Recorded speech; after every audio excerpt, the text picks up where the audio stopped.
human sa discussion mahitungod sa 10 Commandments sa usa ka religious education class, gipahigayon sa instructor ang sharing haron masuta niya kung nasabtan ba sa mga tinun-an ang maong leksyon. Day usa nga miisa ug nangutana. Ma'am, matud pa niya, naay mga sugo mahitungod sa Dios. Naay mga sugo mahitungod sa atong isig kaingon. Specifically, naay kasuguan mahitungod sa atong ginikanan. Naay mga kasuguan mahitungod sa relasyon sa bana ug sa asawa. Pero ma'am, wala lagi ko'y nakita dinhi sa 10 Commandments nga specific kasuguan mahitungod sa atong biological brothers and sisters, sa atong mga sibling, sa atong mga sakop des pamilya. Wala lagi. Kung kamo pa'y gipangutanan makigisuunan na amoy matubag ato, murag tinuod ba ya? Murag wala. Why specific nga commandment? O tuwa katingog dayon ang instructor makigisuunan. Pero dihay lain nga sakop sa klase usa ka estudyante nga may isa. Ug mingon, ma'am, na ako ikasulti. Sige, unsa man dong? Siya, Brad, oy. Na specific nga sugo ang 10 Commandments mahitungod sa atong igsuong babae, igsuong lalaki o mga sakop sa pamilya. And asa ana be? Siya kana ding sugo nga nagkanayon ayaw pagpatay. Alang na nila. Kay usahay makalagot di gining ato ang sakop sa pamilya, labi na ning ato mga igsuon kun di ta magkasinabot. So angay kay na nila ayaw pagpatay. So wa mo tingog ang mga magtutudlo ang mga igsuonan. Pero siyang kasing-kasing na kaingon siya at least naka-trigger og discussion ang maong lesson on the 10 Commandments. Dahil usa nga miisa siyang kamot ug nangutanang maista, unsa imong pangutana? Siya dili ni pangutana, ma'am, rejoinder lang. O sige, unsa man? Siya, ma'am, nakasabot ko sa imong discussion ganiha nga ang first 3 commandments mahitungod sa atong relasyon sa Ginoo. Ang remaining commandments mahitungod sa atong relasyon sa isig kaingon. Ang remaining 7. Ma'am, na ako'y nakatunan, ma'am, nga na ako no'y additional 3 ang 10 commandments. Oh, mao ba kisa giingon nimo? Basta, mao ni, ma'am. Oh, sige, unsa man kana? Ay ka-11 commandment ko no, ma'am, ayaw pagpasakop sa imong kabuang. Thou shalt not get caught. 12, kung masakpan ka, pangitag lusot. 13, kung di na gyud makalusot, hala, pagpakigsabot-sabot. Mga kaigsuonan, daghan kaayo ang mga pagtulunan sa ato ang tinuhuan. Daghang mga lagda, daghang mga tulumanon. In our hearts we know, we cannot give equal care in the fulfillment of all these. Dili ba? Takal sa kadaghan, dili mahurot atong energy, mahurot ang ato ang pagpaningkamot.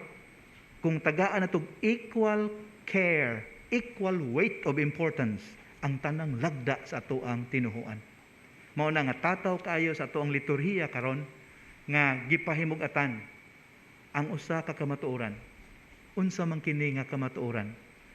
Ang tanan nga mudangop ngadto sa Dios, pinaagi sa atong Ginoong Hesukristo, kinahanglang andam, mahigugma sa labawng makagagahom ug sa iyang isig kaingon, isip sukaranan sa matuod nga pagsimba sa Dios.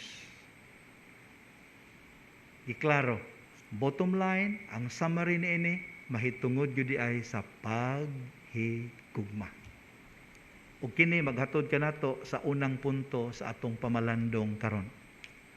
First point, by highlighting the double commandment as the greatest among 613 precepts of the Old Testament law, the Lord did not equate or join love for God and love for neighbor, but juxtaposed them in an original theological move to emphasize inner dispositions. palihog, lugarin ninyo o basa o pamalandong ang First Epistle of John, chapter 4, verses 7 to 21. Mga kaigsuunan, ako nang gisulti sa unahan, dili parehas ang gibug-aton sa duha ka labing mahinungdanong kasuguan, love for God and love for neighbor. Dili sila parehas og gibug-aton. Sanglit ang Dios lamang ang angayang higugmaon sa labing bug-os nga paagi sa tibuok natong kaugalingon. Sanglit siya man ang unang nahigugma kanato. We cannot give to any other that kind of love. That kind of love belongs to God and to God alone and to none other. Apan, tanawa, unsa ka unique ang pagtulunan sa Ginoo. Iyang gitupad ang love for God and love for neighbor.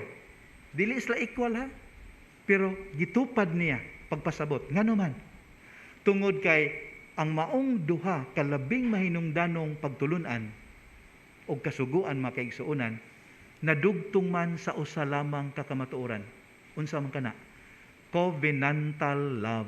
Not just any love, but covenantal love nga naghiusa sa atong personal or social life and our religious life. Muna na kanindos pagtulunan sa Ginoo. Buot niyang hiusahon, dili buwagon ang religious and social life. Unsay mahinabo kung atong buwagon ang atong personal, social life, ibuwag na to from our religious life. Sakto. Mahog ta sa pagpakaaron ingnon. Masugamak ta niya ang kamatuoran na gitawag na to religious formalism. Doing religious practices without allowing these practices to change us internally. So maunay nindot sa iyang pagtulunan. Sa ato pa di ay, sa pagtudlo ni Jesus ining double commandment, kita iyahang gisugo nga kinahanglang higugmao nato ang Dios. Labaw sa tanan, in all that we are, in all that we do, and in all that we have. Og ang atong isig kaingon, atong higugmaon usab, sama sa atong pagigugma sa atong kaugalingon, as long as we can, simply because we love God. How should I put this in a simpler manner? Ang paghigugma sa Dios tibuok natong kaugalingon para ra gyud na sa Dios. Lisod na ihatag ngadto sa tao. Ngano man? Kay dili tanang tao nindot og impact dinhi kanato, dili ba? We cannot love God. We cannot love our fellow human beings, all of them, the way we love God. Impossible.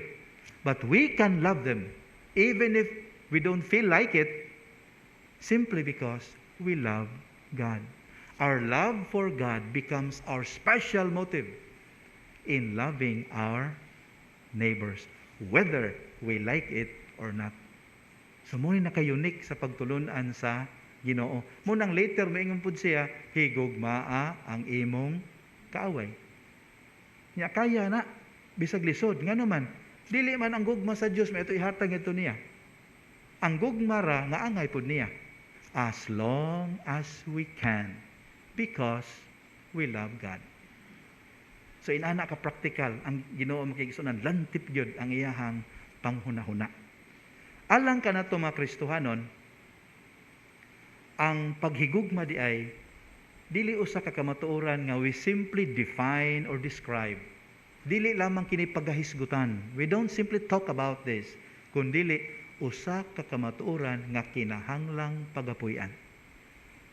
Apan atong dawaton nga tungod sa atong kakulang sa paghinulsol sa makadaghan, kontento ra kaayo kita sa pagtuman sa naanda natong mga debosyon ug uban pang mga tulumanon sa relihiyon. Bisan pa ug kun kini wala na mag-amuma sa atong tinguha sa paghigugma sa Dios ug pag-igugma sa ato ang isig kaingon.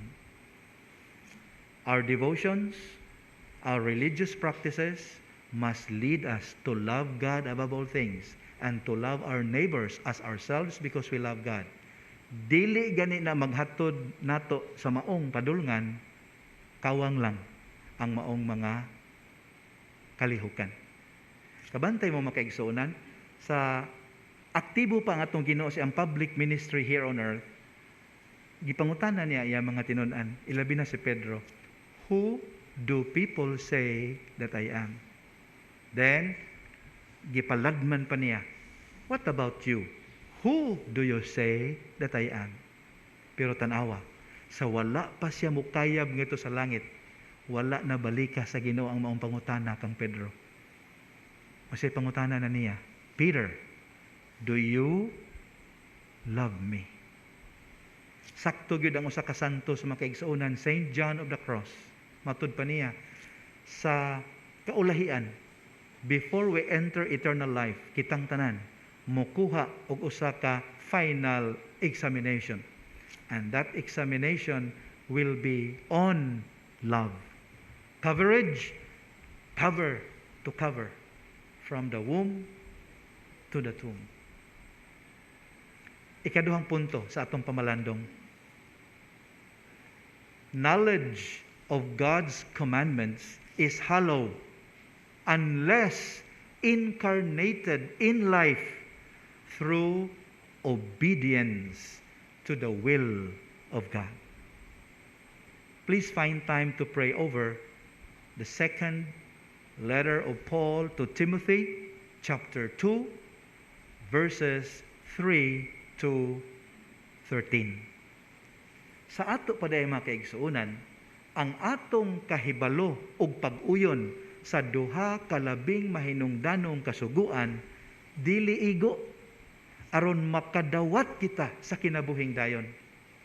Dili igo. Hangtod nga maghatod kini kanato sa pagkamatinumanon sa Dios nong kabubuton. Matik din ninyo. Tinuod niingon ang Ginoo ngadto sa maalamon nga magtutudlo sa balaod, "You are not far from the kingdom of God." Nakoy nadungog nga komentaryo sa gaeskwela pa ko nga kana kunong naimuday gani nimo nga ang pangutanan nimo ba like you are performing something, you are doing something, nya mingon ka, what can you say about what I just did? Ang tubag gani mingon gani kuno nga not bad.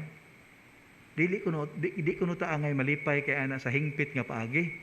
Kay by saying not bad, wala magpasabot nga nindot atong gibuhat sad. Not bad. Murag neutral ra kuno kay kapaagi ba? Civil kaayo sa pagtubag sa imong pangutana, am I doing well? Lahi jud kuno kumingon nindot ang imong gibuhat or dili maayo imong gibuhat. Klaro, kani murag ambivalent. Kanang maingon ka nga not bad. Mao ni tubag sa Ginoo ngadto sa maalamon nga magtutudlo sa balaod. You are not far from the kingdom of God. Mangutana ko ninyo be. Is being not far similar to in the kingdom of God? Is being near similar to entering the kingdom of God? Lahi. So dili paigo. Knowledge of the two greatest commandments, dili enough. Kung dili ni maghatod sa pagtuman sa maong kasuguan. Okay, klaro kayo na. Sa ato pa mga minahal, magmabungahon lamang ang atong kahibalo ug ang atong pag-uyon sa labing mahinungdanong kasuguan sa paghigugma kun kini atong sugdan na sa pagtuman sa atong inadlaw-adlaw nga pagkinabuhi. Dili paigo ang pagkasayod sa Dios ug sa iyang kabubuton kun kini dili pagaubanan sa pagsinati sa Dios ug pagtuman sa maong kabubuton. So mo na gi-emphasize sa Ginoo nining atong panagtigom karon. Ang theology mga kaigsuonan o ang pagtuon mahitungod sa Ginoo nga magpabiling theoretical usa lamang ka academic exercise usa lamang ka field of discipline alang kanako. Bisag unsa pa kang ngilngig sa imuhang o kalantip sa imong kahibalo mahitungod sa Dios. Kung kini theoretical lamang, cognitive, nara diri kutob, dili ka na makapaluwas. It may bring us close to the kingdom of God, but it will not be the key to entering the kingdom of God. So we must allow theology to be translated into spirituality. Kanang mutuhop yun sa atong kasing-kasing. O I tell you, daghan kaayo mga theologians who are far from being saintly. But there are those who are ordinary Catholics who never attended any Theology 101, but their sanctity and their commitment to the Catholic faith would shame my own commitment and quality of life. So di kasiguruan ang expertise in the knowledge of God, dili kasiguruan sa kaluwasan. Makaigsuunan, sa atong pagkalawat unya, few moments from now, dili unta ta sama sa magtutudlo sa balaod, nga murag interesado lamang masayod, unsay naa sa hunahuna sa Ginoo, apan dili siya interesado sa pagpuyo, unsay gitudlo sa Ginoo.